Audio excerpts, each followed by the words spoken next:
श्री स्वामीराज माऊली.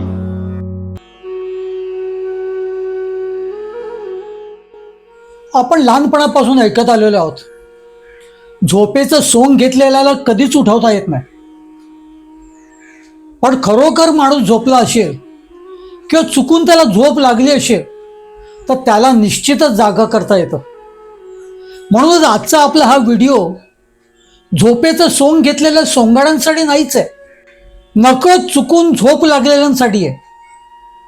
आपली श्रद्धा, ज्यामुळे आपली भक्ती जडली आहे, ज्यामुळे आपल्या स्वामी महाराजांमध्ये प्रेम जडलं आहे आणि आपण स्वामी महाराजांचा अदब राखतो, अशी सर्व मंडळी, अशी सगळी आपले बांधव हा व्हिडिओ बघून जागे होतील अशी मी अपेक्षा करतो. आणि म्हणूनच आजचा हा व्हिडिओ मी पुन्हा सांगतो, सोंगाड्यांसाठी नाही बरं का. सोंगाडे त्यांच्या नशिबाने मरू द्या त्यांना. आजचा हा व्हिडिओ खऱ्या अर्थाने स्वामी भक्तांसाठी आहे, जे महाराजांना भजतात त्यांच्यासाठी आहे. स्वामी कृपेने ही बोलतसे वाणी, नव्हे माझी करणी बोलवया.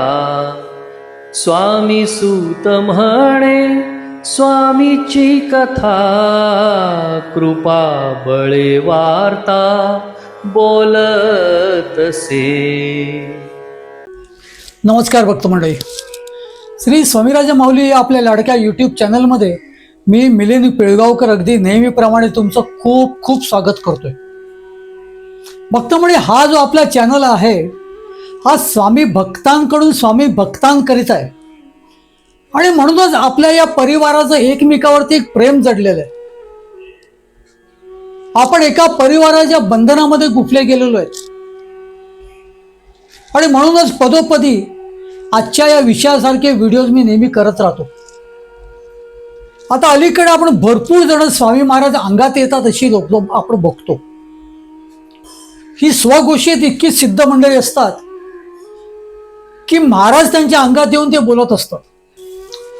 त्यातली काही लोक महाराजांची कन्सल्टन्सी करतात, म्हणजे अगदी रीतसर पैसे घेऊन महाराजांना तुमचे प्रश्न विचारून ते तुम्हाला सांगत असतात, त्यावर उपाय सुद्धा सांगत असतात. त्यांचा दावा असा असतो की महाराज मला सांगतात सांगायला आणि मी सांगतो. तर काही लोक महाराजांची उगाचच मध्यस्थी करत राहतात. काही लोक अशी सुद्धा आहेत की आपल्या पूर्वजांना महाराजांकडून मिळालेल्या प्रासादिक वस्तू गावभर फिरवून आपलं स्वतःचं महत्व आणि इतर आपले अनेक स्वार्थ सुद्धा ते साधून घेतात. आणि भक्तगण, आपल्यासारखे भक्त मंडळी यांना खत पाणी घालतात, त्यांच्याकडे जातात, त्यांच्या घरातील प्रासादिक वस्तू आपल्याकडे आपल्या घरी आणायला सांगतात, त्यासाठी भरपूर खर्च सुद्धा करतात. तुम्ही जर खऱ्या अर्थाने स्वामी महाराजांचे भक्त असाल, खऱ्या अर्थाने जर तुम्ही स्वामींवरती प्रेम करत असाल, खऱ्या अर्थाने जर त्यांना तुम्ही भजत असाल, तर तुमच्या बरोबर स्वामी महाराजांचं अस्तित्व कायम असेल यावर तुमचा जरा सुद्धा विश्वास नाही का? का महाराजांचं अस्तित्व तुम्ही जाणवत नाही आहेत का? मग नेमका माशी शिंकतेच कुठे की अशा लोकांना आपण प्रोत्साहन देतो? ते सोडा, आता त्याही पलीकडे काही गोष्टी होत आहेत आणि आपल्यासारखी सुशिक्षित, शिकले सवरलेली स्वामी भक्त मंडळी त्याला खत पाणी घालतायत. आपलं लग्न कार्य, मुंज, बारसं, आपल्या घरी कुठचंही शुभ कार्य असलं का आपण स्वामींसारखं रूप धारण करणाऱ्या सोंगाड्यांना बोलवतो, त्यांना आपल्या समारंभामध्ये नाचवतो, त्यांना तिथे विशेष स्थान देतो, त्यांची आरती करतो आणि असं समजतो की स्वामी महाराज आपल्या त्या शुभ कार्याला स्वतःहून आलेले आहेत. हा आनंद तुम्हाला कुठून मिळतो, कसला मिळतो ते तुमचं तुम्हीच जाणवत. पण भक्त मंडळी, हे घडतंय, हे खरोखर घडतंय. एक सच्चा स्वामी भक्त, महाराजांवरती प्रेम करणारा स्वामी भक्त, महाराजांकडे हक्काने हात पसून पाहिजे नको ते मागणारा स्वामी भक्त, त्याला स्वामी महाराजांचं अस्तित्व जाणवू नये का? त्यासाठी त्याला हे लंगोट घातलेले सोंगाडे बोलवावे लागतात स्वामी म्हणून. हे सर्व सोंगाडे फक्त आपल्या शुभ कार्याला नाहीच, तर स्वामी महाराजांच्या काही मूळ मठामध्ये सुद्धा दिसतात. त्यांचे व्हिडिओज काढून आपल्या सोशल मीडियावरती आपले ते सगळे प्रदर्शित केले जातात. आपण ते मोठ्या कौतुकाने बघतो, त्यांचे नंबर काढतो आणि आपण आपल्या शुभ कार्याला त्यांना बोलवतो. थोडक्यात काय, तर स्वामींच्या नावाने आपण भूत नाचवतोय. भूत, नकारात्मक ऊर्जा आपण स्वतःहून बोलवून घेतोय. याच्याबद्दल विचार कधी होणार? ह्याच्याबद्दल जागरूकता ती आपल्या खऱ्या स्वामी भक्तांमध्ये कधी येणार? आपल्या मुलाबाळांच्या लग्नामध्ये किंवा त्यांच्या बारशाला किंवा इतर कुठल्या शुभ कार्यामध्ये आपल्या आई वडिलांचं सोंग घेऊन कोणी आलं तर चालेल का? आपण ते खपवून घेऊ का? आपल्याला ते पटेल का? आणि इथे तर आपण साक्षात आपला परमेश्वर परमात्म्याचं सोंग नाचवतोय. हे कसं तुम्हाला पटतंय? ह्याच्याबद्दल कधी विचार केलेला आहे का? बघतो, मला त्या सोंगाड्यांना काहीच सांगायचं नाही, कारण हे सोंग घेतलेली मंडळी असतात. यांना कधीच जागा करता येणार नाही. पण ह्यांना नाचवणारे आपली माणसं, आपली मंडळी, आपल्या परिवारातली लोक, त्यांचं काय? त्यांना तर निश्चितच आपण जागृत करू शकतो, नाही का? त्यांना निश्चितच आपण जागृत करू शकतो, त्यावर काहीच शंका नाहीये. आणि ते काही शंक घेतलेले नाहीये, त्यामुळे ते जागरूक होतील सुद्धा, ते जागे होतील. नकळत लागलेल्या खऱ्या झोपेतून त्यांना आपल्याला आरामात जागा करता येतं. आणि म्हणूनच आजच्या या व्हिडिओचा प्रपंच आहे. भक्तगण, आपला परमात्मा, आपला परमेश्वर, आपले देव श्री स्वामी महाराज यांची सोंग नाचवायची गरजच काय? खऱ्या भक्तांनी त्याच्या देवाचं अस्तित्व तो सदोदित अखंडपणे 24 तास जाणवत असतो. तो जिथे जाईल तिथे त्याच्याबरोबर त्याचा सद्गुरू आणि महाराज असतातच. आणि खरी जर तुमची श्रद्धा असेल, खरं जर तुमचं प्रेम असेल, तर तुमच्या समारंभामध्ये घरातला स्वामींचा फोटो तुम्ही व्यवस्थितरित्या तिथे स्थापन कराल, त्याची पूजा कराल, त्याच्या समोर प्रार्थना कराल, तिथे आरती कराल, तिथे दिवाबत्ती कराल. पण या सोंगाड्यांना बोलवणं आणि त्यांना आपल्या हुरावरती नाचवणं स्वामी समजून, हे कितपत योग्य आहे?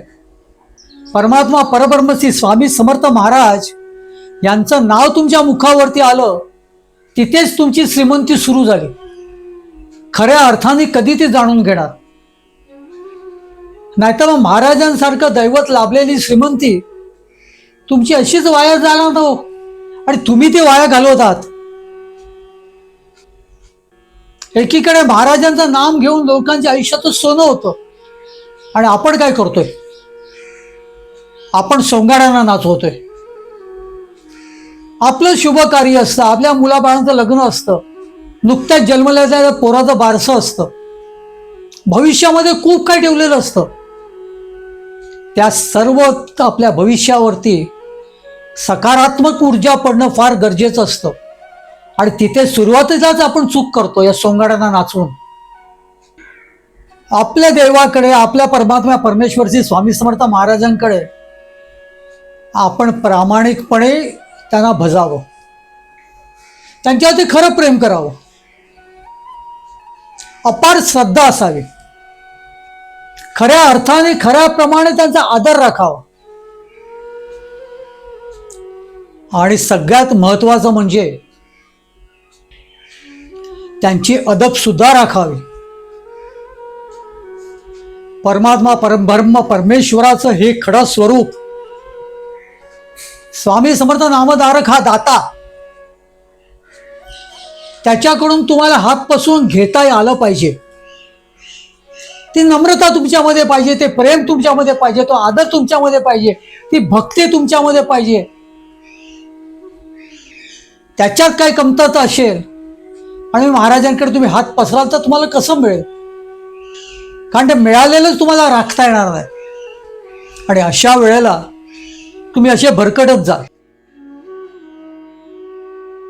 श्री स्वामी समर्थ महाराजांचे मूळ चरित्र वाचा, त्याच्यातल्या प्रत्येक प्रसंगाचं चिंतन करा. महाराज असं का वागले असतील, महाराज असं का बोलले असतील, तेव्हा सहज तुम्हाला महाराजांची एक कल्पना येईल. कोणत्याही सोंगाड्याला यायचं तर इथून तिथे धावाधाव करणार, हातवारे करणार, वेडेवाकडे आकाशामध्ये बघून काहीतरी बडबडणार आणि त्याला आपण स्वामी समजणार. कारण आपल्यालाच माहिती नाही महाराज कसे आहेत ते. पाणी तर आपल्याकडेच मुरते, आपणच धड नाही आहोत आणि म्हणूनच यामध्ये आपल्याला काही गैर वाटत नाही. मी अलीकडे एका पोराच्या लग्नाला गेलो होतो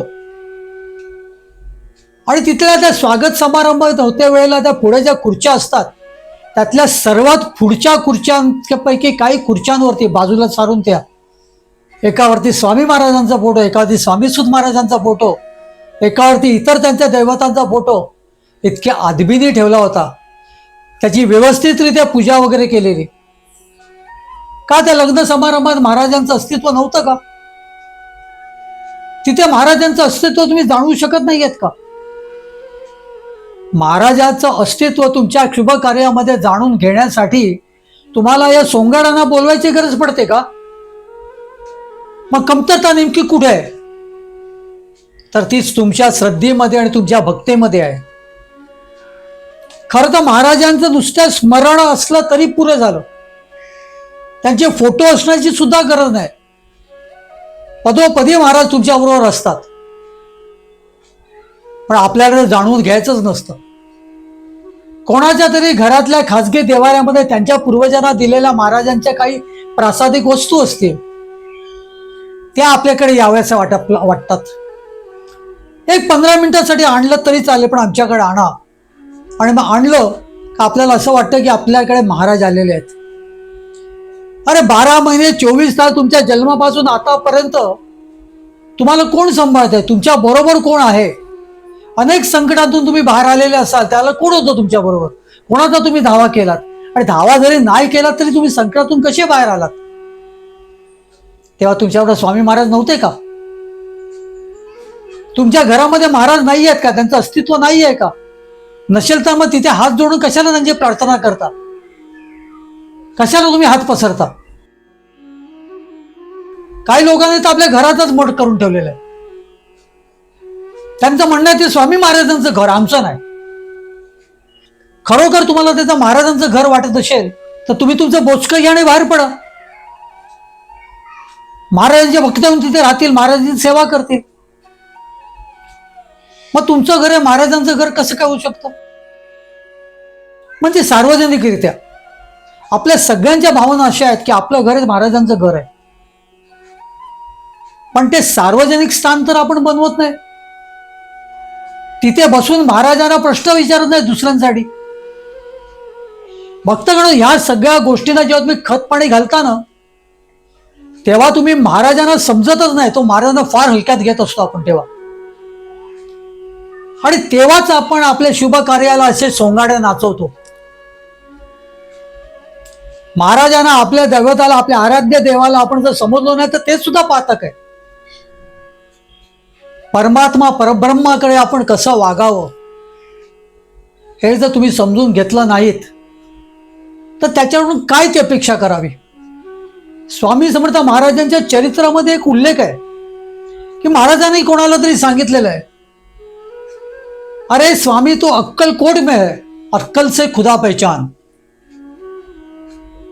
भक्तांकडे अक्कल से खुदा पहचान एवढं जरी आपण घेतलं, त्याच्यावरती चिंतन केलं, त्याच्यावरती विचार केला का सहज आपली बुद्धी, आपली अक्कल जागृत होईल. आणि तेव्हा ती बुद्धी, ती अक्कल, आपलं मन आपल्याला सांगेल असा वागू नको, या सोंगाड्यांना बोलवू नको. आपण नाही बोलवणार. बरं, आजचा जो काही मी विषय छेडला त्याच्यावरती विचार करा. आपला सर्व स्वामी भक्तांचा एकच परिवार मी समजतो आणि म्हणूनच त्या बंधनातून, त्या प्रेमाने मी तुम्हाला सर्वांना हे तुम्हाला जागृत करण्याचा एक प्रयत्न करतोय. त्यावर विचार करावा हीच एक हात जोडून तुम्हाला विनंती आहे.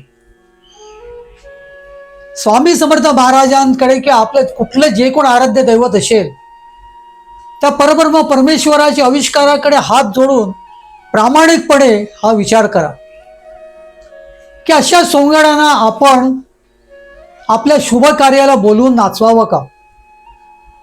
अहो, आपल्या घरी किंवा आपल्या शुभ कार्याला सोडा, हे सोंगाडे स्वामी महाराजांच्या खऱ्या अगदी मूळ मठापर्यंत पोचलेले आहेत. आज अक्कलकोटमधल्या मूळ मठामध्ये यांचे फोटो काढलेले, यांचे व्हिडिओज काढलेले आहेत. इथून तिथे नुसतं वेड्यासारखं धावायचं, आकाशकडे बघून हातवारे करायचे, हसायचं आणि लोक त्यांना नमस्कार करतात. मग त्यांना असं वाटतं खरोखर आपण स्वामींसारखेच दिसतो.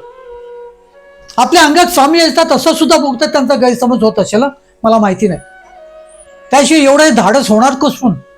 ही लोक भ्रमिष्ठ असतात. हो, हे भ्रम झाल्याशिवाय ह्यांना हे धारिष्ठ होत नाही होते.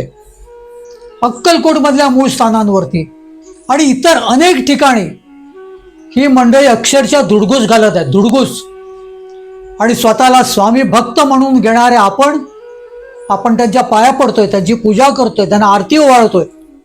एक विनंती आहे तुम्हाला, आजचा हा संबंध व्हिडिओ जो माझा तुम्ही ऐकला असेल, तुम्हाला जरा कुठेतरी पटला, महाराजांनी सांगितल्यानुसार तुम्ही तुमच्या अकलेने खुदाला पहचानण्याचा जरा सुद्धा ते प्रयत्न करून तुम्हाला जरा व्हिडिओ जर पटलाच, तर त्यांना तर बोलवू नका. तुमच्या शुभ कार्यामध्ये अशा सोंगाड्यांना अजिबात नाचवू नका. त्याही पलीकडे जाऊन कोणत्याही समारंभाला तुम्ही गेला असाल आणि तिथे तुम्हाला असे सोंगाडे दिसलेत, तर एक क्षणभर थांबू सुद्धा नका. मग तिथले यजमान तुम्हाला निश्चितच विचारतील, का चाललंय इतक्या लवकर? त्यांना सांगा, जिथे माझ्या स्वामी बाप्पाची अदब राखली जात नाही, जिथे असे सोंगाडे नाचवले जातात, तिथे थांबणं मला पातक आहे. जिथे कोणालाही स्वामी महाराजांच्या कपड्यामध्ये नाचवलं जातं, त्यांना स्वामी समजलं जातं, त्यांची पूजा केली जाते, त्यांची आरती केली जाते, अशा ठिकाणी थांबणं मला पातक आहे. मी नाही थांबणार. न जाणो ह्या तुमच्या कृतीमुळे त्यांची अक्कल यावी त्यांना. हे सगळी चांगली मंडळी असतो, खरोखर स्वामी महाराजांना भजत असतात, पण कुठेतरी वाट चुकलेली असतात. म्हणून अशा सोंगाड्यांना ते आपल्या शुभ कार्याला नाचवतात. त्यांनी झोपेचं सोंग घेतलेलं नसतं, पण नकळत त्यांना ती अजाणतेची झोप लागलेली असते. त्यांना सहज जागृत करता येईल, कारण ते आपले बांधव आहेत, आपले ते स्वामी भक्त आहेत. त्यांच्या मनात पाप नाहीये. कोणत्याही पद्धतीने त्यांना स्वामींचा अनादर करायचा नसतो, पण नकळत या सगळ्या गोष्टी त्यांच्याकडून घडत असतात. त्यांना सहज आपल्याला उठवता येतं, जागृत करता येतं. सोंगाड्यांना करता येणार नाही, त्यांच्या वाटेला आपल्याला जायचं पण नाही. पण त्यांच्यात बहिष्कार टाकणं तर आपलं काम आहे, त्यांना न बोलवणं तर आपलंच काम आहे. त्या भक्त मंडळी, अशा सोंगाड्यांवरती बहिष्कार टाका. जिथे ते धुडगूस घालत असतील तिथे थांबू नका. त्यांना कोणत्याही पद्धतीचं प्रोत्साहन देऊ नका. नमस्कार तर त्यांना करूच नका, कारण ते स्वामी महाराज नाहीच आहेत. त्या माणसाला स्वामींची अदब राखणंच कळत नाहीये, म्हणूनच त्यांनी स्वामींचं सोंग घेतलेलं आहे. आणि म्हणूनच तो वेड्यासारखे हातवारे करून इथून तिथून धावून स्वतःला स्वामी भासवतोय. त्याचा आणि स्वामी समर्थ महाराजांचा काडी मात्र संबंध नाही. त्यामुळे तिथे थांबू नका, त्याला नमस्कार करू नका. आपल्या जवळ जरी तो आला तरी तुम्ही लांब व्हा आणि खऱ्या अर्थाने स्वामी महाराजांना भजा. नको असे सोंगाडे आपल्या आयुष्यामध्ये. आपले महाराज काची पलीकडे बसलेले जे महाराज आहेत, ते आपल्याला सांभाळतात, आपलं रक्षण करतात, आईसारखं आपल्यावरती प्रेम करतात, आपल्याला पदोपदी काय पाहिजे नको ते पाहतात. कारण आपली श्रद्धा खरी आहे, आपली भक्ती खरी आहे, त्यांच्यावरती जडलेलं आपलं प्रेम खरं आहे. आणि आपण महाराजांनी सांगितल्यानुसार अक्लेने खुदा पहचानतो. आपण स्वतःची अक्कल चालवून पाहतो की समोर आहे तो कोण आहे, करतोय ते चांगलं आहे का पातक आहे, आपण त्याला प्रोत्साहन द्यावं की नाही, नक्की विचार करा. माझा हा व्हिडिओ बघितला होता, एक दिवस त्याच्यावर फक्त चिंतन करा, काय वाटतंय त्याच्यावरती. मग तुम्ही मला एक कॉमेंटमध्ये सांगा. तुमचा 1-2 मिनिटाचा व्हिडिओ शूट करून जर मला सांगितलात तर ह्या माझ्या कार्याला एक हातभार लागेल. हे एवढं पोट तिडकीने हा जो मी व्हिडिओ केला आहे ते तुम्हाला पटत असेल तर त्याचं एक मला प्रोत्साहन लाभेल.